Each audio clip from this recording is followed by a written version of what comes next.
Jalan Nana menggelepar-gelepar, tangannya menggapai-gapai ke udara, wajahnya tegang dan matanya mendelik dengan hebat. Lidahnya terjulur keluar. Namun Prabu Jayanegara tidak berhenti mencekik, dan dia semakin kuat mencekik. Mampus kau wanita bodoh.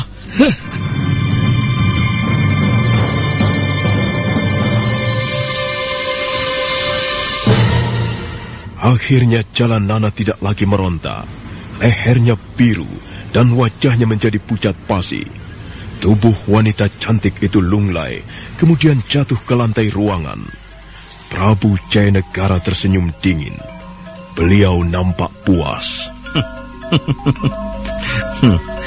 Dia mampus. Gadis itu telah mati di tanganku. Dia pikir aku tidak mampu melakukannya.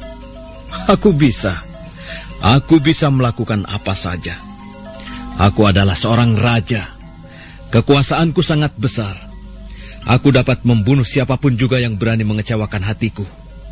Aku dapat membinasakan siapapun juga yang berani berdusta di hadapan Prabu Jayanegara. Semua ini adalah milikku. Majapahit adalah milikku. Termasuk kau, Jalanana, wanita bodoh. Karena itulah, wajar jika aku mencabut nyawamu. Aku tidak ingin ada seorang pun berani menjamah kaki kiriku. Iya, kaki kiriku. Kaki kiriku yang cacat ini. Sekalipun aku pincang, tapi aku adalah seorang raja. Dan seorang raja tidak boleh buruk. Seorang raja harus sempurna. Aku tidak membutuhkan cermin kebenaran. Kalau cermin itu tidak memuaskan hatiku, dan bahkan berani menelanjangi keburukanku, cermin itu akan kubuat pecah berantakan. Iya, tidak seorang pun kuizinkan menghina Prabu Jayanegara. Tidak seorang pun. Prajurit! 2 orang prajurit jaga bergegas masuk ke ruangan pribadi Prabu Jayanegara. Mereka menghaturkan sembah di hadapan junjungannya. Prabu Jayanegara menunjuk ke mayat Jalanana yang masih tergeletak di lantai ruangan. Selanjutnya 2 orang prajurit menyeret tubuh Jalanana keluar.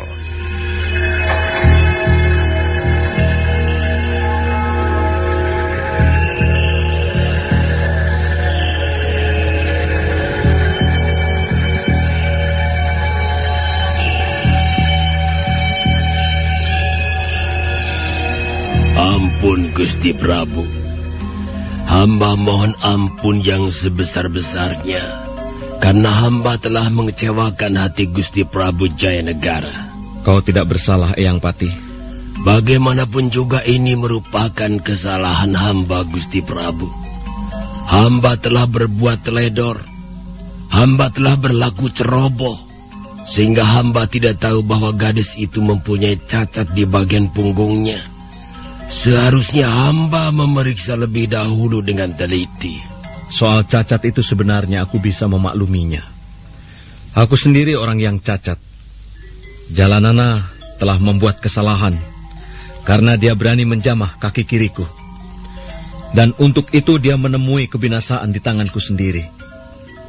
Sekarang beberapa orang prajurit telah membawanya pergi untuk menguburkan mayatnya. Ya, aku terpaksa membunuhnya, Eyang Pati. Hatiku tersinggung sekali. Dan aku terpaksa membunuhnya. Gusti Prabu telah melakukan suatu tindakan yang sangat tepat. Memang tidak sepantasnya bagi seorang kawula cilik berani menghina Paduka. Sekalipun perbuatan itu tidak sengaja. Tapi menurut pendapat hamba, apa yang dilakukan Jalanana tidak dapat dibenarkan. Sudahlah, Eyang Pati. Aku tidak mau pusing-pusing lagi. Kalau kau masih mempunyai simpanan wanita, cepatlah bawa kemari. Ya, mudah-mudahan kali ini dia dapat memenuhi harapanku. Ampun Gusti Prabu, hamba hanya tinggal mempunyai seorang wanita lagi. Kalau misalnya Gusti Prabu menghendakinya, hamba dapat membawanya menghadap. Oh, jangan sekarang, Eyang Pati. Sekarang aku akan pergi ke istana Kaputren. Ibunda Tribuana memanggilku menghadap. Pasti ada sesuatu yang hendak beliau bicarakan denganku. Lebih baik besok saja, Yang Pati. Besok bawalah gadis itu kemari. Sendiko Gusti Prabu. Sekarang hamba mohon diri. Silakan.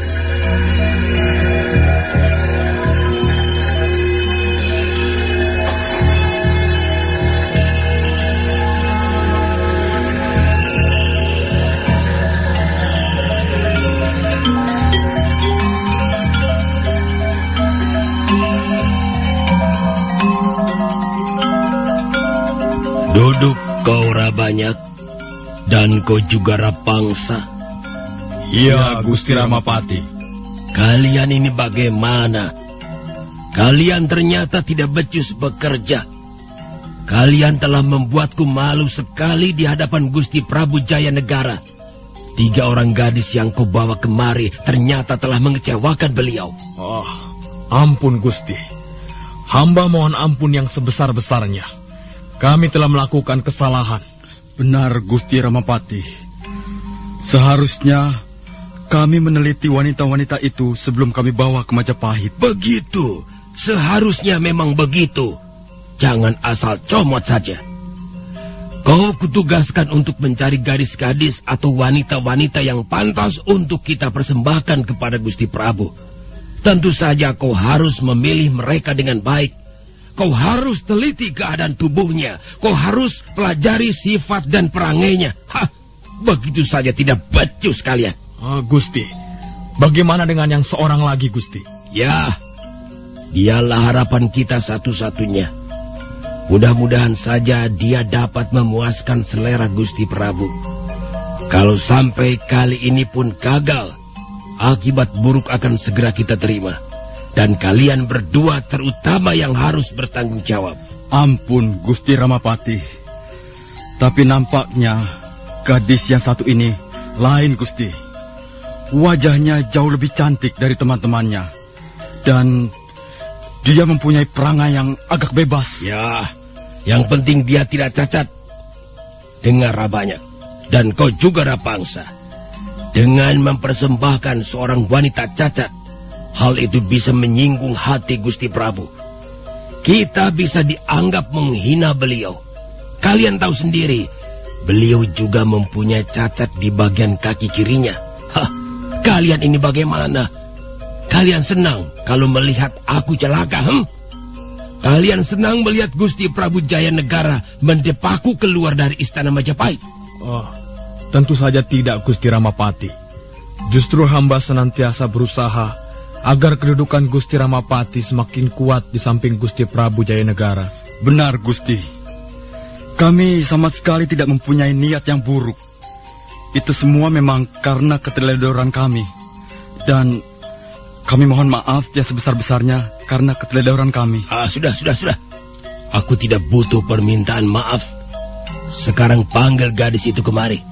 Aku ingin bicara panjang lebar kepadanya. Kau juga boleh menemaniku bicara. Baik, Gusti Ramapati.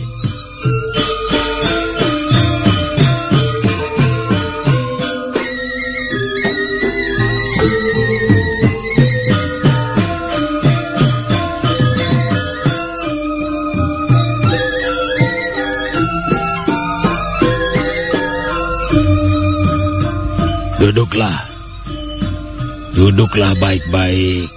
Dan marilah kita bicara secara terbuka. Iya, Gusti Ramapati. Kalapi, benar namamu Kalapi, yang artinya burung merak? Benar, Gusti Ramapati. Nama hamba Kalapi. Mudah-mudahan kau menjadi seorang wanita yang beruntung, Kalapi. Dan mudah-mudahan keberuntunganmu membawa kami semua ikut beruntung. Ya, mudah-mudahan saja, Gusti. Apakah Gusti Ramapati mempunyai keperluan khusus sehingga hamba dipanggil menghadap? Dengar Kalapi. Besok pagi kau akan mendapat giliranmu. Kau akan kubawa menghadap Gusti Prabu. Apakah kau sudah siap? Hamba sudah siap, Gusti. Mudah-mudahan kau tidak mengecewakan hati Gusti Prabu Jaya Negara. Aku sudah menyuruh istriku agar meneliti seluruh tubuhmu Dan menurut istriku, kau tidak mempunyai cacat celah. Tubuhmu mulus, tak ada noda sedikit pun. Dan kulitmu masih halus serta kencang. Berapa usiamu sekarang, Kalapi? Sekarang ini hamba genap berusia 18 tahun, Gusti Ramapati. Benar usiamu 18 tahun? Benar, Tuan Rabanyak. Hamba tidak berani berdusta di depan Gusti Ramapati. Kau sepertinya sudah berpengalaman sekali berhadapan dengan laki-laki. Apakah kau sudah pernah punya suami? Ampun, Tuan Rapangsa. Hamba tidak tedeng aling-aling. Hamba memang pernah mempunyai suami. Punya anak? Ampun, Gusti Ramapati. Hamba belum pernah melahirkan. Hamba dan suami hamba hidup rumah tangga hanya beberapa bulan saja. Karena kami tidak cocok, kami lalu berpisah.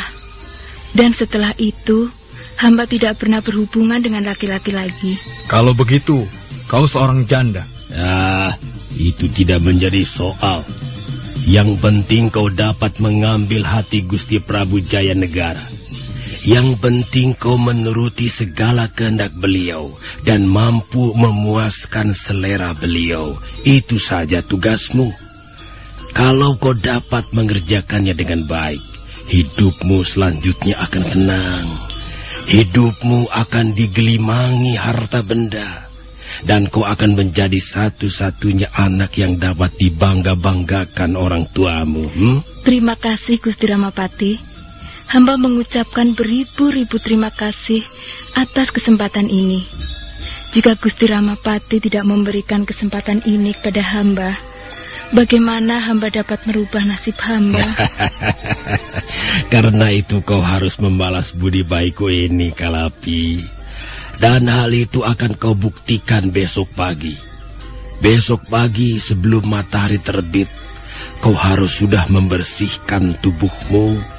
Kemudian kau harus berdandan, dan selanjutnya aku akan membawamu menghadap Gusti Prabu Jayanegara.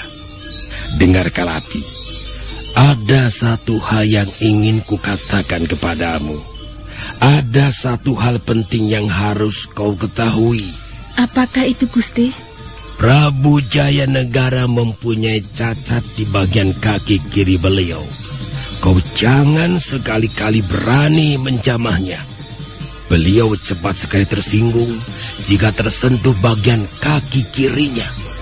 Bahkan dulu pernah terjadi hanya karena memandang kaki beliau yang cacat.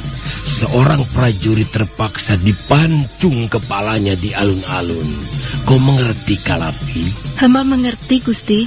Dan setelah mengerti, kau harus berhati-hati. Jangan sekali-kali menyinggung perasaan Gusti Prabu Jayanegara. Beliau cepat sekali marah. Kadangkala perangainya berbolak-balik tidak keruan. Pada saat sekarang, beliau bisa tertawa-tawa. Tapi selanjutnya, beliau bisa marah dan berbuat kejam. Karena itu, kau harus berhati-hati sekali. Terima kasih, Tuan Rabanyak. Hamba akan menuruti segala nasihat Tuan. Nah, sekarang pergilah ke ruangan bilikmu dan tunggulah sampai pagi tiba, ya? Baik, Gusti Ramapati. Hamba mohon diri.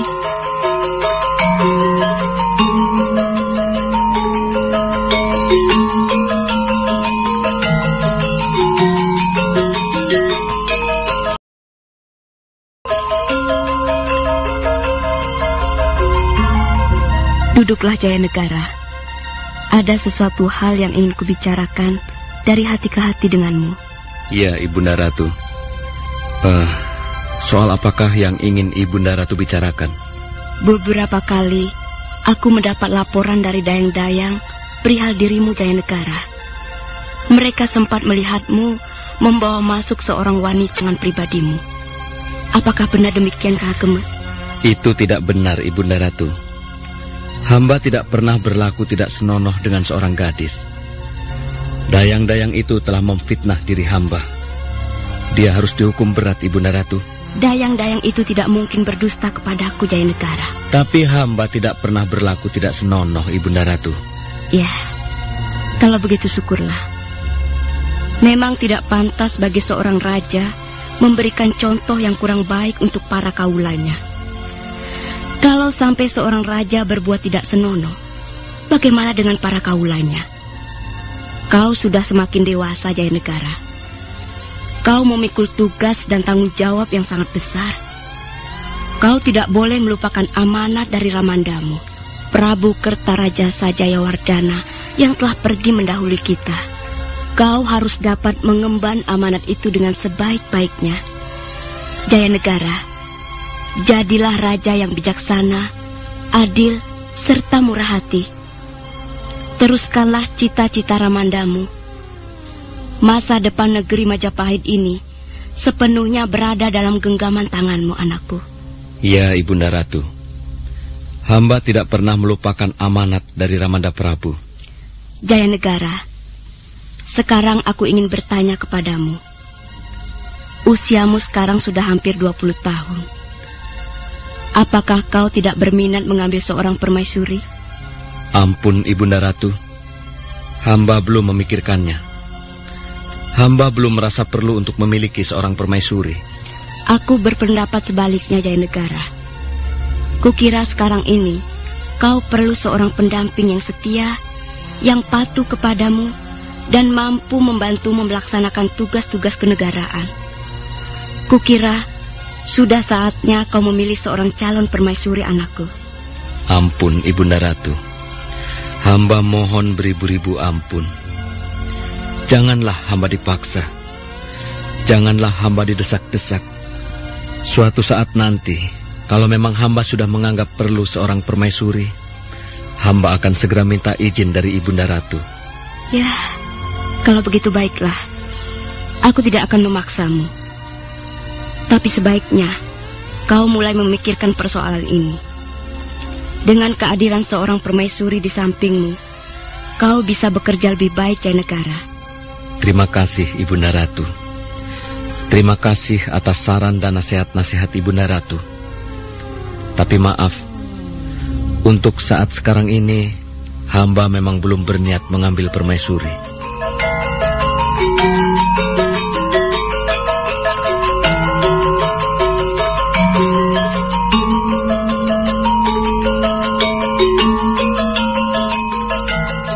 Pagi harinya, Sang Ramapati membawa Kalapi menghadap Prabu Jayanegara. Prabu Jayanegara menerima mereka di sebuah taman kecil di depan ruangan pribadi raja. Sang Ramapati segera memohon diri, dan sekarang tinggallah mereka berdua. Prabu Jayanegara nampak sangat terpesona melihat keindahan wajah Kalapi. Wanita cantik itu duduk dengan tenang di atas arca batu yang bentuknya mirip seekor singa.